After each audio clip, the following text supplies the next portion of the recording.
Hi, Jared Hoyman with VisibleTour.com, and I am working with the Canon R7 and the R6. And so one of these cameras is the R7, one of them is the R6. Which one is it? I'm trying not to look, trying to keep it non-biased. The hard part is I am outside doing this test and it is bright. And to give it more of an equal test, I didn't want to do ND filters on either of these cameras. And so we have on one of the cameras is going to be the 15 to 35 f2.8, and on the other one it's going to be the 24 to 70 2.8 RF lenses. So when you put a 15 to 35, I might be washed out too, hopefully it's not too bad.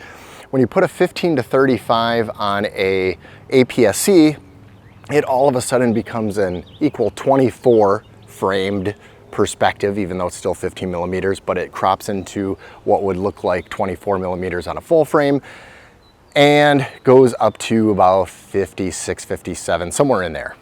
Just kind of rounding up with that. So I have put one of these at 24, which is going to be the full frame R6, and the other at 15, which they should be framed very similar. It's hard because I put the cameras right next to each other. So in this test, this is kind of a part one of Canon R7 versus the R6.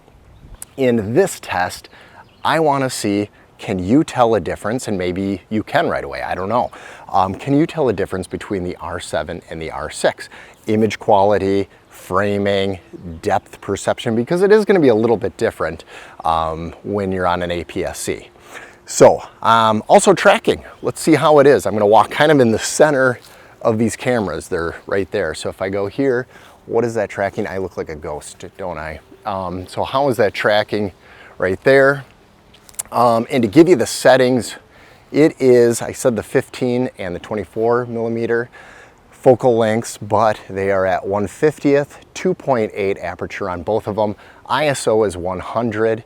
I'm doing 24 frames per second, so that's the 23.98 frames per second. I guess if I did 60, we could have me a little bit darker at least. But I wanted to try on the 24 because, you know, a lot of people doing film and commercial will do anywhere from 24 to 30 frames per second.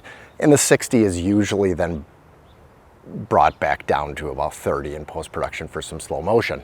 So this is what it looks like with the Canon R7 versus the R6. Which one is which? I kind of want you guys to guess and tell me. I'm going to show you which one it is in just a moment, but here, I'm going to get out of frame completely.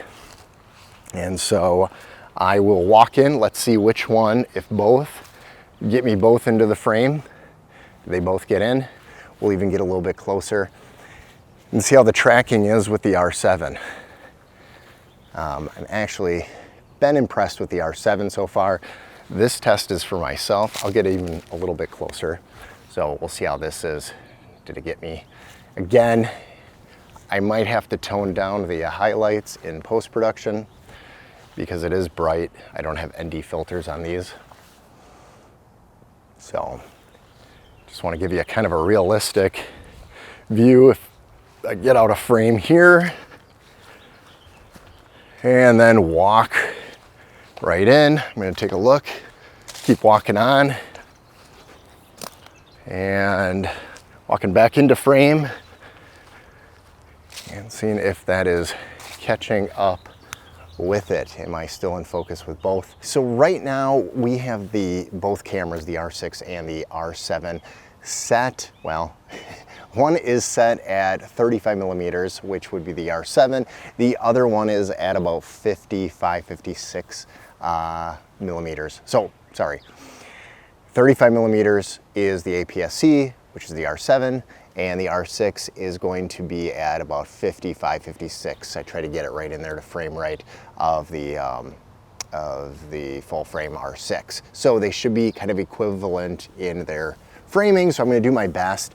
And again, this is kind of a tracking too, and now it's going to be better. So it's kind of zooming in, so you're going to see more detail to see if either of these are kind of hitting my eye just right. It does have eye autofocus on both of these.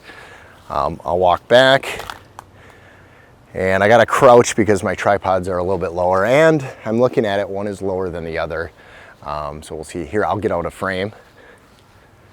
and I'm gonna walk right back into frame. So these are kind of the most extreme you can go on the 15 to 35, so fully at that 35 on the APS-C R7. And we'll see how this tracking is. And again, I do want to remind you that this is part 1. There will be a part 2. Part 2 is going to be video dynamic range in C-Log 3. And there will be a part 3, and part 3 is going to be more about photography between these two. What's the dynamic range? What's the focal lengths look like? And can you do architectural photography? That's what I do for a living. Can you do that with the APS-C? Well, you can. So is it worth it with the lenses is the question. So I'm just checking kind of, here, I'll get out of frame over here, see if it locks onto anything. And I'll pop back in. Again, if you haven't already, please subscribe to my channel and like this video if you want to see more content about the R7 and a comparison like the R6, because one of these, neighbor's dog, one of these might be more beneficial for you. Is it bad to like do pepper spray at a dog? I have them, I love dogs, but anyways, so we'll make this into an animal channel too. So not the #1 reason why I bought this camera, but the R7 was something I was really excited about for the autofocus, and maybe it's something I need to do, but if you can't tell already, the R7 is on the right and the R6 is on the left. And throughout this whole video, the R6 has been just locking in awesome. I mean, it's gone in and out a few times, but the R7 has lost focus, lost locking into my eye multiple times and then going to the background. And maybe it's the lens, maybe it's the 15 to 35, I'm not exactly sure. And maybe the 24 to 70 is just a better lens when it comes to autofocus.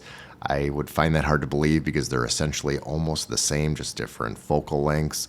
So this is something I'm going to be kind of studying a little bit more, doing more tests, and maybe it's just because I haven't even played with any of the settings when it comes to autofocus. And so I'm going to look at that. If you guys have any issues with your R7 with autofocus, I've heard that it locks on. It's amazing. But through this study, I have found that it has lost focus quite a bit. So we'll take a look at that.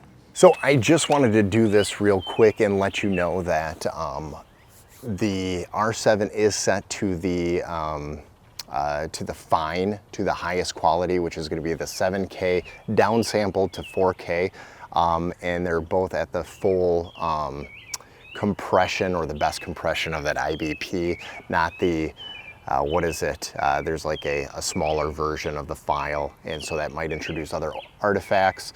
Same with the R6. So this is what they both look like. It's on YouTube, so you're not going to probably notice a huge difference. You know, I can make my comment in the comments below and let you know which one I think looks a little bit better. From my limited use so far with this camera, I've only had it for about 3 days.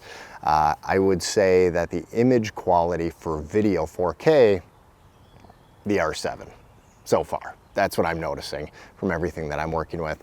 It is sharper because the R6 is a 20 megapixels and it's not downsampled a whole lot compared to 32 megapixels being downsampled to 4K. It looks really good. So 7K down to 4K, a lot sharper, a lot more detail with that. Maybe you can notice the difference with that as well. I would say there's a huge difference when it comes to the bokeh or the bokeh in the background. With a full frame, it obviously was a lot more blurred out. The shallow depth of field was definitely there with a full frame. So that is hard to beat. I mean, this is at 2.8. So I'd be curious if like a Sigma 18 to 35 1.8 would compare to the 15 to 35.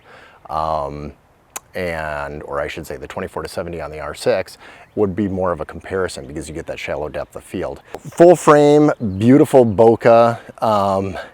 You can get beautiful bokeh with a APS-C. We'd have to go down to about 1.8 would make a big difference. 1.4 would make a big difference as well. Right now I am 15 millimeters on the R7. So till next time, we will go to part 2, which will talk about dynamic range, and we will go from there, okay? Subscribe, talk to you soon.